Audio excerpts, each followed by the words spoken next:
100 meters off the coast of Japan's most remote island lies a structure that, geologically speaking, should not exist.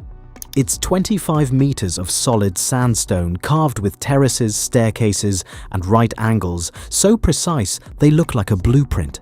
If this is a freak accident of nature, it's one of the most unsettling coincidences on Earth.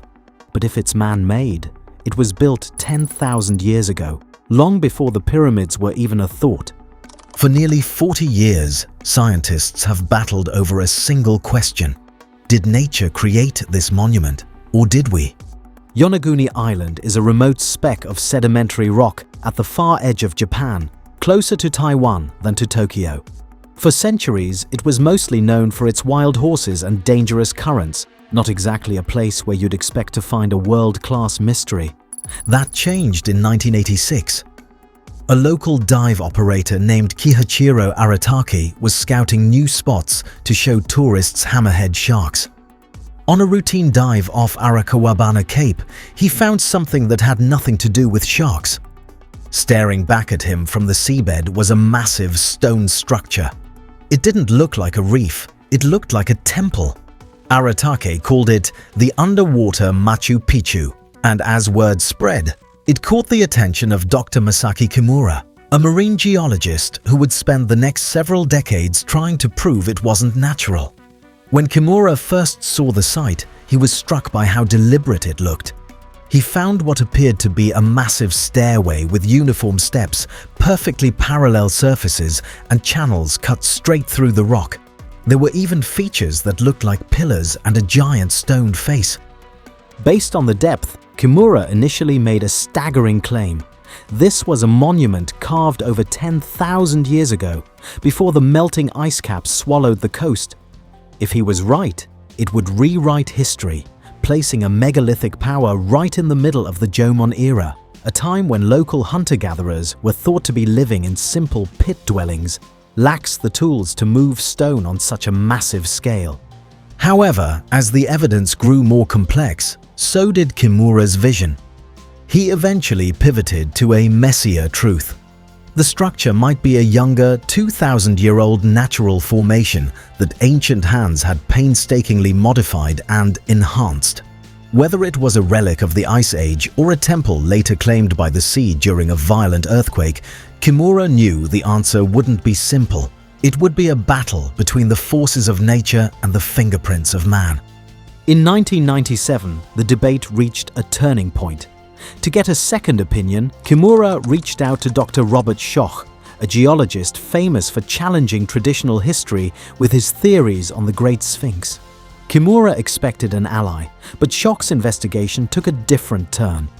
After days of diving and taking samples, Schoch realized that the very things Kimura called architectural were actually hallmarks of local geology. The structure is made of sandstone, which forms in flat, horizontal layers.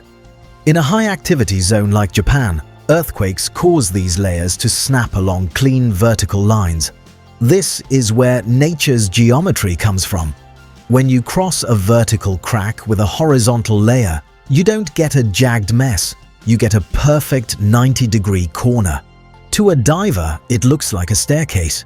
To a geologist, it looks like a textbook example of jointing. But earthquakes were only the first step. The violent currents off Yonaguni acted like high-grit sandpaper, grinding into those cracks for thousands of years. Divers often describe the site as a washing machine, a place where the water is so powerful they must hook themselves to the rock just to avoid being swept away. Because the sandstone has varying levels of hardness, these relentless currents wore the softer layers away faster, leaving behind the impossibly flat platforms and terraces that Kimura found so convincing. Schoch eventually found his smoking gun not underwater, but on the island itself. Just a few kilometers away, on dry land, he found identical formations, the same sharp blocks and step-like patterns. If humans hadn't carved the rocks on shore, there was no reason to believe they had carved the ones beneath the waves. Kimura wasn't swayed. He doubled down, pointing to what he saw as wedge holes from stone tools and a rock formation that looked eerily like a giant turtle. But to Shock, these were just scratches from tumbling debris, a classic case of pareidolia, where our brains find familiar shapes in random patterns. The argument sat at a stalemate for years until 2019, when a team led by Takayuki Ogata used digital elevation models to map the site with a level of detail that hadn't been possible before. What they found changed the scale of the conversation. Yonaguni isn't actually a standalone monument sitting by itself on the seafloor. It's just one visible section of a massive geological ridge that runs along the entire southern coast of the island. It's the same sandstone, with the same fractures and the same erosion patterns, just swallowed by the sea at the end of the last ice age. For most geologists, this was the missing piece of the puzzle. It confirmed that Yonaguni was shaped by the same tectonic forces as the rest of the island, not by human hands. Yet, even with that data, the door didn't close completely. Shock himself left a tiny bit of room for doubt when he called it at least 95% natural, which leaves the question that keeps divers going back. What about the other 5%? So, what is the Yonaguni monument? The answer, for most geologists, is that it's a masterpiece of natural architecture. It began millions of years ago as sand and silt compressed into layers of sandstone. Tectonic activity along the Ryukyu Trench fractured that rock along clean vertical and horizontal lines, creating those famous 90-degree corners. Then, as sea levels rose and fell, wind, rain, and abrasive underwater currents polished the surfaces into the terraces we see today. Over 10,000 years, the monument we see today emerged, not from human hands, but from the patient work of geology. But here's where the story gets interesting.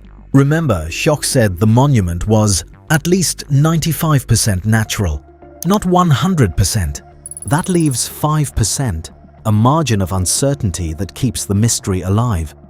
Could ancient peoples have encountered this natural formation when it was above water? Could they have modified it, carved into it, used it as a sacred site? There's precedent for this. Around the world, ancient cultures incorporated natural rock formations into their sacred architecture. Petra in Jordan, the rock-cut churches of Lalibela in Ethiopia, Machu Picchu itself, where Incan builders shaped natural stone to fit their designs. The problem is evidence, or rather, the lack of it. The real problem for the man-made theory isn't just the geology, it's the total lack of evidence. In 40 years of exploration, we haven't found a single shard of pottery, a tool, or even a scrap of construction debris. Usually, when humans build something on this scale, they leave a mess behind. At Yonaguni, there's nothing but the stone itself. Then there's the problem of timing. The Jomon people lived here when this land was still above water, and while they were incredible potters, they weren't megalith builders. We don't see stone monuments of this scale appearing in Japan until thousands of years later. When you weigh the lack of evidence against the geological reality, the conclusion is hard to escape. Yonaguni was shaped by the patient work of the earth, not by human hands. But in a way, that makes it even more extraordinary. The Yonaguni monument teaches us something profound about our planet and about ourselves. First, it reveals the astonishing power of natural processes to mimic design. We are pattern-seeking creatures. Our brains evolved to recognize faces, to see intention, to find order in chaos. It's a survival mechanism. Better to mistake a shadow for a predator than to miss the real threat. But this same instinct can deceive us. When we see right angles and parallel lines, we assume intelligence. We assume purpose. Yonaguni challenges that assumption. It shows us that nature, given enough time and the right conditions, can create structures that seem impossible, that seem designed. The monument is a reminder that Earth itself is an architect, working on timescales we can barely comprehend, with tools we're only beginning to understand. But there's a second lesson here, one that's perhaps even more important. 20,000 years ago, during the last glacial maximum, sea levels were over 100 meters lower than today. Vast stretches of land, now submerged, were home to forests, rivers, and potentially human settlements. When the ice melted and the seas rose, those landscapes were drowned, and with them, any evidence of the people who lived there. Whether Yonaguni is natural or not, it represents a larger truth. We have lost entire worlds to the rising tide. The ocean floor holds secrets we're only beginning to explore. And unlike Yonaguni, many of those secrets are unquestionably human. But the 5% question still lingers. Without more advanced technology like underwater LiDAR or AI pattern recognition, we may never know if ancient peoples used this formation for ceremonies or navigation. Yes, we understand the geological processes, but the degree of geometric precision at Yonaguni is unusual, even for natural formations. It sits at the edge of what geology can explain, a statistical outlier that makes scientists pause. Perhaps that's the real gift of Yonaguni. Not proof of a lost civilization, but a reminder that Earth is far stranger, far more creative, and far more ancient than we often remember. The monument stands as a testament to deep time, to the slow, patient work of tectonic forces and erosion, to the rising and falling of seas, and to the impermanence of the landscapes we call home. And it reminds us that the greatest mysteries aren't always the ones we solve. Sometimes they're the ones that teach us how much we have yet to learn. The Yonaguni Monument remains one of Earth's most debated wonders, a masterpiece of deep time that challenges our assumptions about what nature can create. Whether you see it as a drowned temple or a statistical outlier of erosion, its true value isn't in the debate it sparked, but in the perspective it provides. It stands as a testament to the slow, patient work of tectonic forces and the impermanence of the landscapes we call home. Ultimately, Yonaguni reminds us that the greatest mysteries aren't always the ones we solve. They're the ones that teach us just how much remains unknown beneath the waves.